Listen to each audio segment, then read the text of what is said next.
कारखाना वर्ज्य जल जो कचेरी गाँ नालर जल प्रदूषित। कलिंगनगर परिवेशविद माने चुप कहीं। कलिंगनगर शिल्पांचल एकाधिक कलकारखाना स्थापन पर शिल्प को लगी रही गाँगुड़िकर वायु जल प्रदूषण में घांटी होती। अभियोग परे अभियोग, किंतु प्रदूषण विभाग कुंभकर्ण निद्रा। नामकु मात्र केतबेले केमिति चढ़ऊ करुथिले कार्यानुष्ठान ग्रहण करने केबे भी देखा मिलूना। प्रदूषण विभाग लगाम छड़ा नीति कारखाना कर्तृपक्ष बिना भୟରେ कचेरी गाँ नाल और गंडा नाल को तांकर वर्ज्य जल छाड़ी दौरान, जहाँकि संपूर्ण बेआईन हेउथिले मध्य कारखाना मानकर कौनसी डर भय नहीं। मुख्यतः जिंदल कारखानार किछि गलाबाटरे निजर विषाक्त जल को छाड़ुथिबा देखिबाको मिलिछि। कचेरी गाँव खाता नंबर 4 प्लॉट नंबर 76 और खाता नंबर 47 प्लॉट नंबर 80 ठीक सेहीपरि। मंगलपुर मौजार खाता number 97 plot number 1 Banspani railway bridge तले विषाक्त जल को छाड़ुथिबा देखिबाको मिलिछि। उभय नालर विषाक्त जलर सीधा प्रभाव पड़ुछि चाष जमी और साधारण लोकंक उपरे। एसहित जल जीव और गाई गोरु जल को पीवा द्वारा बहु अजणा रोगरे मरी जाइछन्ति। एहार एक ज्वलंत उदाहरण मंगलपुर पंचायत रे रुंगुरुंगा गाँ निकटरे देखिबाको मिलिथिला। मात्र कलिंगनगर बहु आत्मघोषित परिवेश रक्षक रहिछन्ति बोली बहु समय रे चर्चा हुए। मात्र किछि निर्दिष्ट कारखाना को छाड़ीदेले अन्य कारखाना मानकु काहेकि विरोध करूनाहांती ताहा सेही मानकु जणा बोली साधारण रे चर्चा हेउछि। कारण कलिंगनगर सबु क्षेत्र में प्रिया प्रीति पोषण नीति अवलंबन करा जाउथिबा देखिबाकु मिलुथिला। मात्र से समय परिवर्तन जो आगामी दिन में प्रदूषण को रोकबारे नूतन सरकार किछि पदक्षेप ग्रहण करिवे बोली कलिंगनगरवासी आशा रखिछन्ति। किंतु जदि नूतन सरकार मध्य पूर्व सरकार को नीति रे कार्य करती एवं प्रदूषण उपरे कड़ा कार्यानुष्ठान न ग्रहण करती तेबे आगामी दिन में जनअसंतोष आंदोलन रूप नेब एथिरे तिले मात्र संदेह नहीं। हम जो कहले बारंबार कंप्लेन जिंदल अगेंस्ट रिसेंटली कौन कंप्लेन तो आम पाइनु। आगु जहाँ भी कंप्लेन पाइलु ताको आम वेरिफिकेशन कर तदनुसार आम एक्शन नहीं। पानी डिस्चार्ज संबंध में जदि किसी कंप्लेन आम आप पाइलु ताको आम बहुत जल्दी वेरिफिकेशन करी आम अप्रोप्रिएट एक्शन नब। गोटे इंडस्ट्री से तार प्रोसेस वेस्ट वाटर को ट्रिटमेंट करके रियूज करती वर्षा जल को ट्रिटमेंट कर बाहर को छाड़ी पारे। किंतु ये जो पानी आप छाड़ा था कहते कौ पानी कौन पानी आम न देखा पर्यटन किसी कहींपारूँ। जदि से ट्रिटमेंट करके सरफेस रनअप को ट्रिटमेंट सिस्टम प्रोविजन दि जाए से ट्रिटमेंट कर छाड़ती। कि आम एक्चुअली तार वाटर सैंपल कलेक्शन कर एक्जाक्टली इनक्वारी कलापर आम देखिए से अनुसार एक्शन नहीं पार। सीटा आम लैबोरेटरी एनालिसिस है आम जहाँ एक्शन आम प्रोविजन रोचे आम निश्चित भाव एक्शन नबू। जदि आप जो कलर कथा कहते टर्बिडिटी जोटा हूँ वर्षा दिन टर्बिडिटी आसे जदि तार जो आम नर्म देचु टोटाल सस्पेंडेड सॉलिड्स जदि से अधिक थाए तापर आम निश्चित एक्शन नबू। कलिंगनगर इंडस्ट्रियल एस्टेट तो जो इंडस्ट्रीज अच्छी टाइम टू टाइम कंप्लेन पाई था जिते कंप्लेन पाई था विभिन्न समय विभिन्न प्रकार एक्शन नि जहाँ जहाँ डिफेक्ट्स थाए इंडस्ट्रीज से रेक्टिफिकेशन नि थाए आम एगेन वेरिफिकेशन करें गोटे ऑनगोइंग प्रोसेस। जो समय भी आम कंप्लेन पाइछु से समय कार्यानुष्ठान ग्रहण करूँ। इंडस्ट्रीज मान एक्शन ना सहित आउरी एक प्रोग्राम हो नेशनल क्लीन एयर प्रोग्राम। यहाँ कलिंगनगर जेहतु गोटे नॉन अटेनमेंट सिटी माने जो एयर क्वालिटी मानक अधिक रोचे गोटे सरकार भारत सरकार गोटे प्रोग्राम हो नेशनल क्लीन एयर प्रोग्राम। से प्रोग्राम अंडर में मानम government of India ministry of forest and environmental fund आसे से गुड़िक विभिन्न एयर पॉल्यूशन कंट्रोल जनित किसी कार्य भी कराए। कलिंगनगर जो लास्ट आम एयर क्वालिटी देखा गले यहाँ किसी मात्रा कमी आमर जहाँटा एयर क्वालिटी इंडेक्स 100 रहा कथा रिसेंटली आम देखो 97 रही।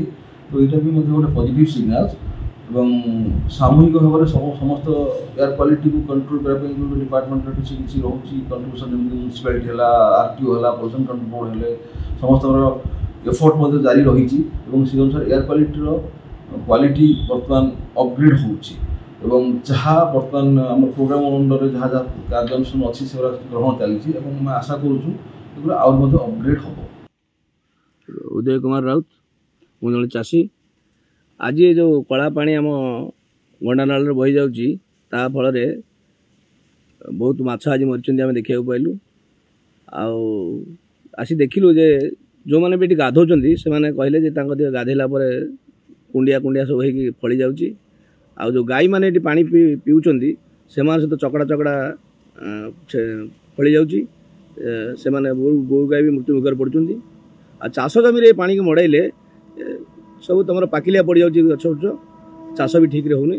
कौन साधारण लोक बहुत हताश होती। एथपाई आम मुख्यतः जो कलिंगनगर शिल्पांचल गढ़ी उठी आप टाटा जिंदल BRPL ये सब प्लांटर जो मैला पानी गुड़िक आसी गंडानाल मिसा फल ये सब प्रोब्लेम हो प्रदूषण बोर्ड को आम अनुरोध करूँ से यार सरजमीन तदंत करी आमर केमी चाषी मैंने कि साधारण लोक मैंने उपकृत हे। कलिंगनगर जो गंडानालटी अच्छी से आगुरी एत प्रदूषित मोटप नाला कारण आगुरी आम परिवेश पूरा बहुत भाव स्वच्छ था। जिते सब कलकारखाना स्थापित है सब कलकारखाना मानक वर्ज्य जल बाहरी से गंडानाल अलरेडी छाड़ुंट। विशेष कर तुम जिंदल कंपानी विशा कंपानी ये दुईटा नाल बेसी प्रदूषण कर कचरीगाँ नाल को अन्य प्लांट मानक वर्ज्य जल बाहर आमर कौ प्लांट सहित व्यक्तिगत शत्रुता ना कि आम कौ प्लांट सहित व्यक्तिगत मित्रता ना आम कलिंगनगर बासिंदा हिसाब से निश्चय दाबी करूँ आगुरी करके आसुँ जे ये जो दुईटा प्लांटर वर्ज्य जल जो बाहर वर्षा समय काली भी वर्षा आज्ञा प्रबल वर्षा होता काली से समय आम निजे से एरिया को जाइलु भिजिट करूँ वर्षा समय भिजिट करूँ आ देखिलु से पर्टिकुलर बाउंड्री करू पूरा पानी गुरा बाहर के आस वर्ज्य जल बाहर के आसी कचरीगाँ नाल मिशुची पर्टिकुलर आम कहूँ जे आम कहूँ आक्षेप करी कहूँ कि वास्तव ही सत कथा वास्तव सत कथा। आ किछि दिन तले बर्तमान जो ओडिशार माननीय मुख्यमंत्री मोहन माझी अच्छा सी पूर्व 6 मास 8 मास तले पाखापाखि हम से विधानसभा एस्टिमेट कमिटी अध्यक्ष थिला बेले कलिंगनगर उपरे जो वायु प्रदूषण उपरे जो अभियोग होता से अभियोगर तदंत करने को कलिंगनगर को से निजे आसीथिले एवं सब प्लांटर जो वर्ज्य जल जो कुआड़े नाल पानी बाहर सब बाहर से निजे सरजमीन तदंत करते तदंत रिपोर्ट से दाखल कर स्वीकार होती जे सब प्लांट गुरा कचरीगाँ नाल को प्रदूषित कर बर्तमान पर्यंत समस्यार स्थायी समाधान होना।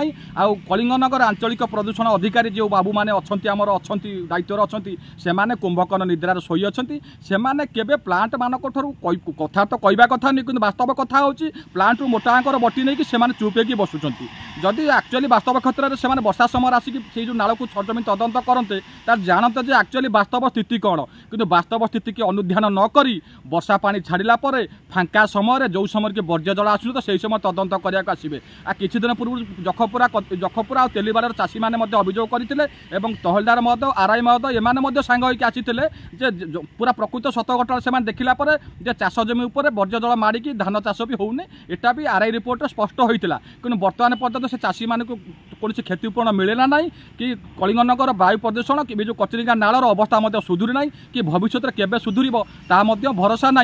जदि बर्तमान सरकार आ पूर्वतन विधानसभा कमिटीर जो अध्यक्ष थे बर्तमान से मुख्यमंत्री ओडिशार अच्छी जदि या पदक्षेप नहीं कि भविष्य कार्यपंथा ग्रहण करते मुझे भावुची जे कचरीगाँ नालर अवस्था सुधुरी पार। हाँ यही जो कचरीगाँ नालटा अवस्था सुधुरिले से जो आदिवासी लोक मैंने जो मैंने गाधा गाधी करुँच गोरु गाई जो मैंने पानी पीउंट से हुए तो ये चर्म रोग आउ जो पानी समस्या टी मुक्ति पाई पारते कलिंगनगर विकास किसी मात्रा हो पारता आउ लक्ष लक्ष टका खर्च करके कटक भुवनेश्वर जाकि मेडिकल पड़ी आम खर्चांत होगा पड़ता ना। दीर्घ 4 मास पूर्व आम सब कलेक्टर पाखे जाई कंप्लेन देइथिलु जे आमर जो धान क्षयक्षति होती जिंदल कंपानी पानी रे आम ग्राम मिनिमम 30 एकर पाखापाखि जमी टोटाल धान होनी RI तहसीलदार सब कलेक्टर समस्ते आम चाष जमी की जाई देखी से जो रिपोर्ट देले से रिपोर्ट लिखाई जे कौन धानर क्षयक्षति होना किंतु ऑन स्टेज आपण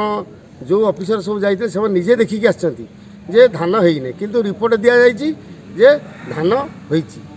तेणु ये सब मिली भगत आमर प्रशासनिक अधिकारी सब मिली भगत आमको चाषी मानक हैरान एम कर तेणु आम सरकार को निवेदन करुचु प्रशासन को निवेदन करुचु किमिति आमर ए वर्ष किसी कंपनसेसन जहाँ दवा कथा दिंतु और आगामी दिन में पानी जमी जिंदल पानी आम जमी की न आसू एबे भी खरा दिन में भी आम जमी बर्तमान 8 लेखा पानी अच्छी आपड़ जिते जाई देखिपारे अद्यावधि पानी अच्छी।